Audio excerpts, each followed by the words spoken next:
What do we do with that? What does that even mean to us? If we believe that He is the Messiah, that He is the deliverer, that He is the one that is going to stop death, how does that change what we do? If we believe all of that, can we really coast with our faith? There are a couple of functions of that stick shift that you might not be aware of. One of those is it is an anti-theft device.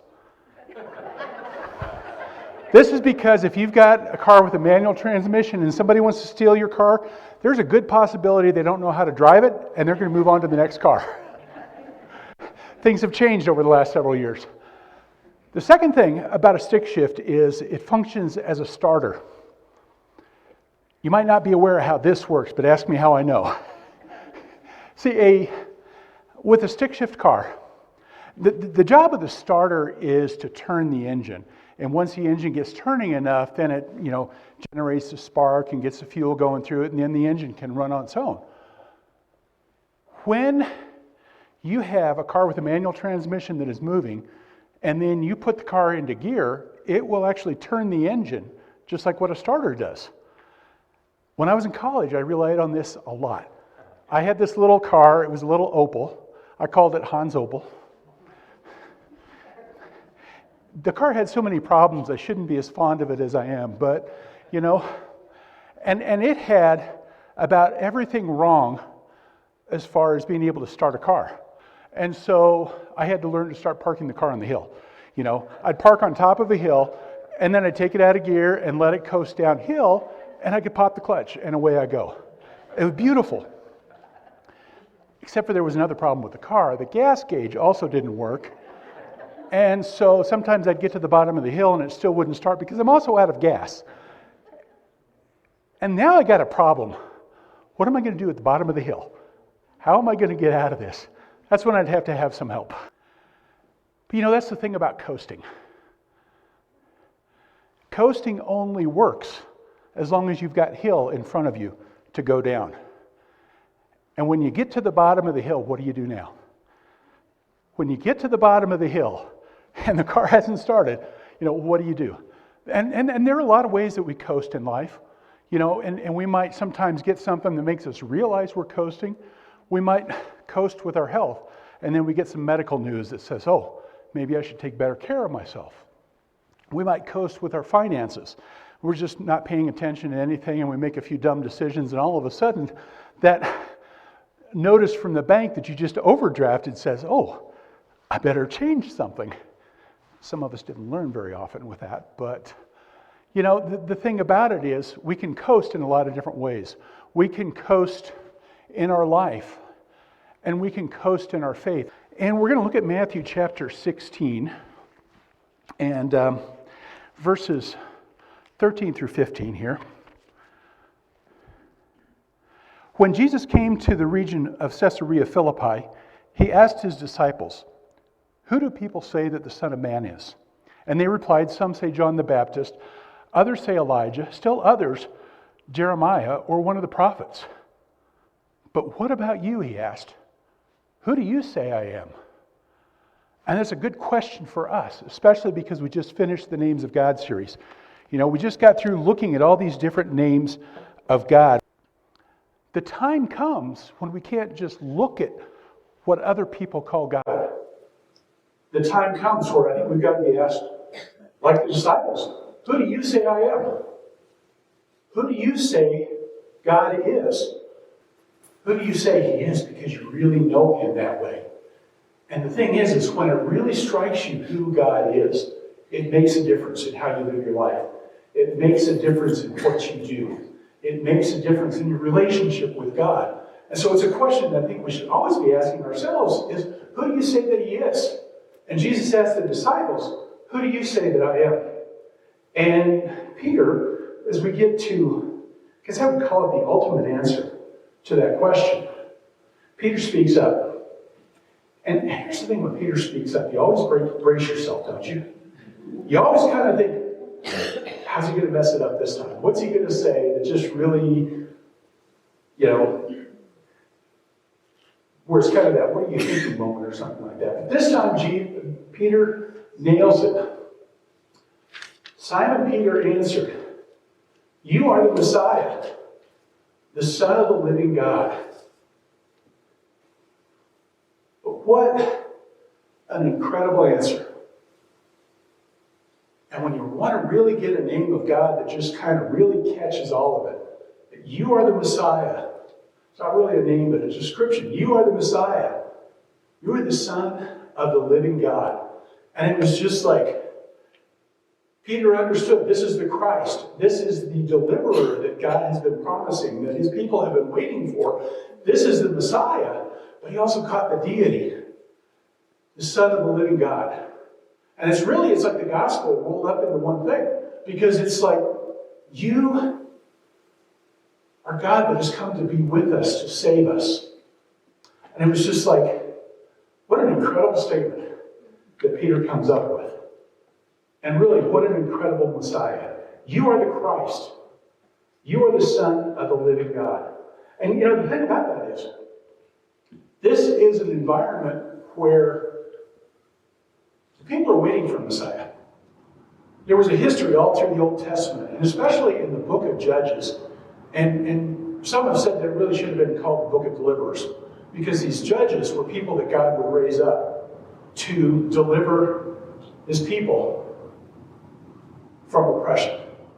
And there was this nasty cycle going on. Basically, Israel would turn away from God.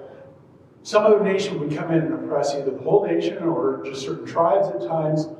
They would repent, and God would raise up a deliverer to come and save them and set them free. And it just happened over and over. It was like rinse and repeat, And now we get to this time when Jesus is here. Been several hundred years of silence. Everybody's wondering what's going on. And they're expecting a Messiah that will come and deliver them from Rome. And it's in the middle of this whole thing that that Peter says, you are the Messiah. You are the Christ. You are that deliverer, the Son of the living God. There's something very powerful about that statement, that this is God who has come to save us. And we're going to look at verses 17 and 18b. Jesus replied, "Blessed are you, Simon, son of Jonah, for this was not revealed to you by flesh and blood, but by the Father in heaven. And I tell you that you are Peter," which means rock. "And on this rock I will build my church." One of the things that seems to happen the most when people look at this passage is that they're kind of getting into the debate. Okay, what exactly did Jesus mean by this rock? Was it Peter? Was it Peter's confession? Was it something else? But I think the problem is sometimes we've gotten so involved in that discussion that we forget that Jesus said he's going to build his church. And then he tells us this next part, which is the big picture, really, of who Jesus is. And in the last part of the 18th verse, it says that, "And upon this rock I'll build my church, and the powers of death will not prevail against it." Now, I changed versions here for this one because I think they got it right here in the Revised Standard. So the terminology that he used was not that the gates of hell won't survive an attack by us. It's that the gates of hell will not conquer us, that death will not conquer us. But there's something about that, where Jesus says, "On this rock I will build my church, and death will not conquer it." I think it kind of reveals something about what this Messiah is all about. Because everybody thinks that the Messiah is come to save Israel from Rome. And the reality is that it's death that is the oppressor. That it is death that the Messiah has come to save his people from. And this is where I think Peter kind of got things a little bit mixed up.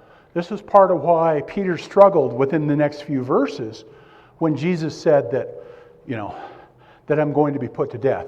Because he's got this idea that the Messiah is here to save Israel from Rome. What if Peter was right? What if the Messiah was there to just deliver Israel from Rome the same way that God had delivered his people time and time and time again? Well, there's a couple of things with that. And the first one is, how many times did God have to send a deliverer? Maybe the Messiah comes to save them, to set them free, to give them some kind of military victory or to create a new nation again or something like that. But how long is it going to last? How long is it going to last? Is it 50 years? Is it 100 years? But here's the other question, is what about the people of other nations that are under Roman rule? What about the other people that have been oppressed by Rome? Is Peter's Messiah going to save them? Or is he just coming from Israel? And here's the difference between Peter's idea, between the common idea of the Messiah and the true deliverer, is Peter is thinking temporary. All he cares about is his time and period. Doesn't matter what happens after he's dead, right? Jesus is thinking permanent. Peter is thinking of his people. Jesus came to deliver all people. Peter's thinking really very small, just for a short period of time, just a little bit like this. God, if you just rescue us, and I don't know, whatever happens to everybody else. Jesus, our deliverer, is here with the big picture. Jesus, our deliverer, has come to conquer death. And here's the reality, death is coming. And I don't know about you. I can't stop death. Can you? Anybody here? We can get everybody together and we can kind of put our minds together. We're not going to stop death, right? We could get the whole church, worldwide church. Heck, we could get everybody. Somehow get some 7 billion person convention, and we're not going to figure out how to stop death. But we still kind of get the feeling like that's our job, don't we? We still get the feeling like we've got to be the ones to fight the victory. And this is where I think we get a definition of roles. We understand that Jesus is here to win the victory. Jesus has come to be the Messiah. Jesus is the deliverer. And it's not our job to stop death. It's not our job to win the victory. But here's, I think, maybe the most important thing we can take away from all of this is that it's the deliverer's job to deliver his people. That's Jesus' job. That's what Jesus said he came to do. He came to save. He came to set people free. Our job is to let people know. Our job is to point the way to the deliverer. It's our job to tell people this is where you can be safe. This is where the deliverer is going to take care of you. He is the Christ. He is the Son of the living God. He is the deliverer that has come to deliver us from death. And this is where we get to that bottom of the hill moment, because it leads us to this question. What do we do with that? What does that even mean to us? If we believe that He is the Messiah, that He is the deliverer, that He is the one that is going to stop death, how does that change what we do? If we believe all of that, can we really coast with our faith?